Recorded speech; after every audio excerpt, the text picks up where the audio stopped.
प्यारे बच्चों, अस्सलाम वालेकुम वरहमतुल्लाहि वबरकातुहू।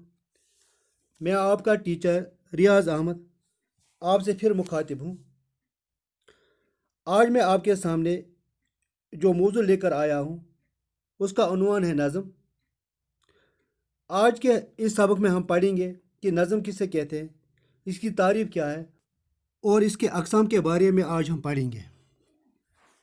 प्यारे बच्चों, नज़म के कई माने हैं, इसके बहुत से माने हैं, जैसे तरतीब देना, मोती लड़ी में परवाना, इंतज़ाम करना, आराइश। नस्र की ज़िद भी इसको कहते हैं, नस्र की ज़िद भी इसको कहते हैं।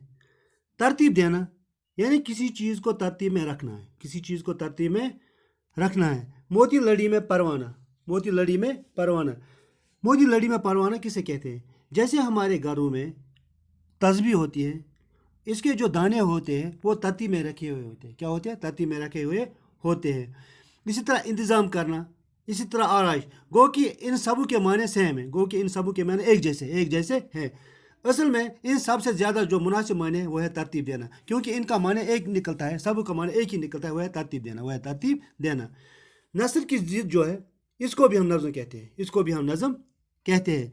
इसीलिए आम मानों में जो शायरी की जो बाकी अक़साम है, जैसे कसीदा, मरसिया, नात, मुखमस, मुसादिस वगैरह जो है, ये सब इसी में आ जाती है, ये सब इसी में आ जाती है। यानी गज़ल के अलावा तमाम असनाफ में की जाने वाली शायरी को नज़म कहते हैं, यानी गज़ल के अलावा तमाम असनाफ में की जाने वाली शायरी को नज़म कहते हैं। अब हम इसकी तारीफ़ की तरफ बढ़ते हैं। प्यारे बच्चों, अब हम इसकी तारीफ़ की तरफ बढ़ते हैं। नज़म जो है, नज़म वो सनफ़ी शायरी है जिसमें किसी खास मौजू से मुतल्लिक रबत और तसलसल के साथ इज़हार ख्याल किया गया हो, जिसमें किसी खास मौजू से मुतल्लिक रबत और तसलसल के साथ इज़हार ख्याल किया गया हो। यानी ये वो सनफ़ी शायरी है जिसमें किसी भी एक मौजू के ऊपर, यानी किसी भी टॉपिक के ऊपर या किसी भी मौजू के बारे में हम बात करते हैं, लिहाजा इस बात में रबत होना चाहिए और तसलसल होना चाहिए, रबत होना चाहिए और तसलसल होना चाहिए। मैंने कहा है कि नज़म वो सनफ़ी शायरी है जिसमें किसी खास मौजू से मुतल्लिक रबत व तसलसल के साथ इज़हार ख्याल किया गया हो। अब सवाल पैदा ये होता है, रबत किसे कहते हैं? रबत किसे कहते हैं? यानी रबत हो गया राब्ता होना, यानी राब्ता होना चाहिए। क्या होना चाहिए? राब्ता होना चाहिए। मिसाल के तौर पर जब कोई शायर एक शेर में कोई बात कहेगा, जब कोई शायर एक शेर में कोई बात कहेगा, इसके बाद जो दूसरा शेर वो कहेगा, दूसरे शेर में इसको पहले वाले शेर में कही गई बात को आगे बढ़ाना होगा, कही गई बात को आगे बढ़ाना होगा। यानी कि जब कोई शायर एक शेर में कोई बात कहेगा, इसके बाद जो वो दूसरा शेर कहेगा, दूसरे शेर में इसको क्या करना है, इसको पहले वाले शेर में जो उसने बात कही है उसको आगे बढ़ाना होगा, उसका आगे बढ़ाना होगा। यानी एक शेर का दूसरे शेर के साथ राब्ता होना चाहिए और तसलसल होना चाहिए। अब सवाल पैदा होता है कि तसलसल किसे कहते हैं? तसलसल किसे कहते हैं? तसलसल को अंग्रेजी में कंटिन्यूएशन कहते हैं, यानी कंटिन्यूटी। जैसे हम उर्दू में कोई मजमून लिखते हैं, यानी कोई टॉपिक लिखते हैं, किसी भी टॉपिक पर हम कोई मजमून लिखते हैं। जैसे हमारा टॉपिक हमारा स्कूल क्या है? हमारा स्कूल। हम क्या करते हैं? हम स्कूल के बारे में मजमून लिखना शुरू करते हैं, हम स्कूल के बारे में टॉपिक यानी मजमून लिखना शुरू करते हैं और बेतरतीब इसको लिखना शुरू करते हैं, तरतीब से इसको लिखना शुरू करते हैं और फिर इसको बढ़ाते हैं, आगे बढ़ाते, इस तरह हमारा मजमून तैयार होता है। इसी तरह जब कोई शायर किसी मौजू को लेकर शायरी में बयान करता है, किसी मौजू को लेकर उस मौजू को शायरी में बयान करता है, जैसे किसी ने टॉपिक लिया जुगनू, यानी किसी ने टॉपिक लिया मुफलिस, या कोई टॉपिक लेता है रोटी वगैरह। अब वो यानी कोई भी टॉपिक लेगा वो, अब वो अपने मौजू को क्या करेगा? अब वो अपने मौजू के बारे में तफसीलन बात करता है। क्या करता है? तफसीलन बात करता है और रबत व तसल्सल के साथ इसके ऊपर अपने ख्याल का इजहार करता है, इसी का नाम नज़म है। प्यारे बच्चों, दूसरी अहम बात जो नज़म के लिए है वो है कि मौजू और हैत के हवाले से नज़म में कोई भी कैद नहीं है, नज़म में कोई भी पाबंदी ज़रूरी नहीं है, यहाँ मौजू कोई भी हो सकता है, नज़म में मौजू कोई भी हो सकता है।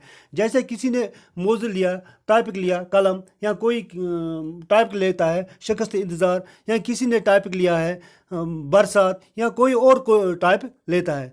दूसरी बात जो है, यानी इसमें मौजू की कोई कैद नहीं, इसमें मौजू की कोई कैद। दूसरी बात जो है वो है हैत। हैत, अब सवाल पैदा होता है कि हैत किसे कहते हैं, हैत किसे कहते हैं। स्ट्रक्चर को हैत कहते हैं, अंग्रेजी में स्ट्रक्चर को हैत कहते हैं, यानी बनावट, यानी कि बनावट, बनावट को कहते हैं। क्या हैत किसको कहते हैं? बनावट को कहते हैं। अब सवाल पैदा होता है कि बनावट क्या है, बनावट क्या है।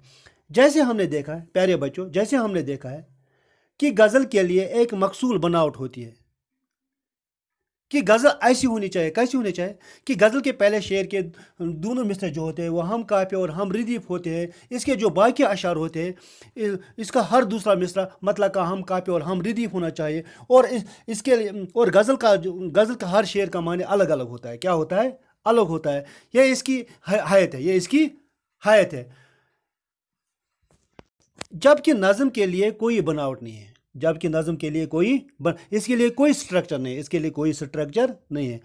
नज़म को हम गज़ल की हायत में भी लिख सकते हैं, नज़म को हम गज़ल की हायत में भी लिख सकते हैं, या किसी दूसरी असनाफ सखन की हायत में भी हम नज़म को लिख सकते हैं, या किसी दूसरे असनाफ सखन की हायत में भी हम नज़म को लिख सकते हैं। यानी नज़म के लिए हायत की भी पाबंदी नहीं है। जिस तरह मौजू की भी पाबंदी नहीं है, इस तरह नज़म के लिए हायत की भी पाबंदी नहीं है, हायत की भी पाबंदी नहीं होती है। ये दो आम चीज़ें हैं जो जब हम नज़म की तारीफ़ करते हैं इसके बीच में आते हैं। यानी कि ये दो आम चीज़ें नज़म के बीच में आते हैं, नज़म की तारीफ़ के बीच में आते हैं। कौन कौन? हायत और मौजू, हायत और मौजू, ये दो आम चीज़ें नज़म की तारीफ़ के बीच में आते हैं। यानी एक तो किसी भी मौजू पर बात हो सकती है, बात में रबत व तसलसल होना चाहिए। दूसरी बात जो है वो ये है कि इसमें मौजू और हायत की कोई पाबंदी नहीं है, इसमें मौजू और हायत की कोई पाबंदी नहीं है। यानी नज़म की वो कौन सी दो आम चीज़ें हैं जो नज़म की तारीफ़ के बीच में आते हैं?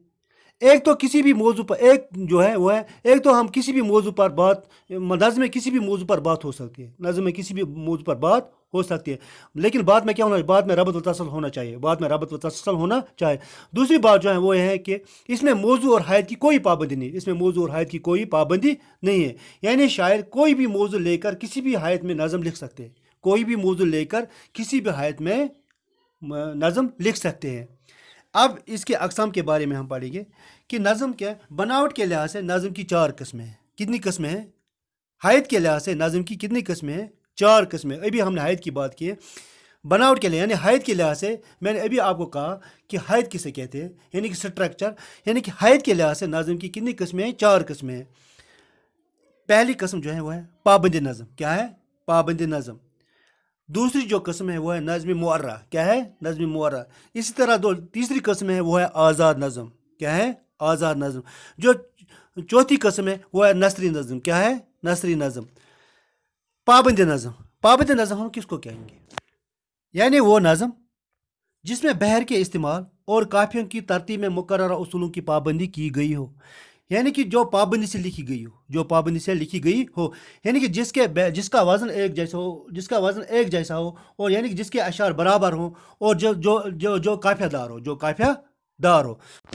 दूसरी किस्म की जो नज़म है वह है नज़्म मुअर्रा, वह है नज़्म मुअर्रा, यानी ऐसी नज़म जिसके तमाम मिसरे बराबर हों लेकिन इनमें काफिया न हो। यानी ऐसी नज़म को कहते हैं जिसके मिसरे बराबर हो, जिसके मिसरे बराबर होते हैं, जिसके मिसरे बराबर होते हैं लेकिन इनमें काफिया नहीं होता है, लेकिन इनमें काफिया नहीं होता है, यानी वो काफियादार नहीं होता है, यानी वो काफियादार नहीं होता है। और तीसरी किस्म की नज़म जो है वो है आज़ाद नज़म। क्या है? आज़ाद नज़म, यानी जो आज़ाद हो, हर तरह से आज़ाद हो, यानी जिसमें काफिया न हो, जिसमें न काफिया हो और जिसके मिसरे भी छोटे बड़े हो, यानी उसमें न काफिया हो होते हैं और इसके मिसरे भी छोटे बड़े होते हैं, इसके मिसरे भी छोटे बड़े होते हैं। और जो चौथी किस्म की नज़म है वो है नस्र नज़म, वो है नस्र नज़म, यानी वो नज़म जो छोटी बड़ी नस्र सत्र पर मुश्तमिल होती है, वो नज़म जो छोटी बड़ी नस्र सत्र पर मुश्तमिल होती है। प्यारे बच्चों, ये था आज का हमारा टॉपिक। उम्मीद है आपको ये समझ में आई होगी। अगले मौजू पर फिर मिलेंगे, तब तक के लिए अल्लाह हाफ़िज़।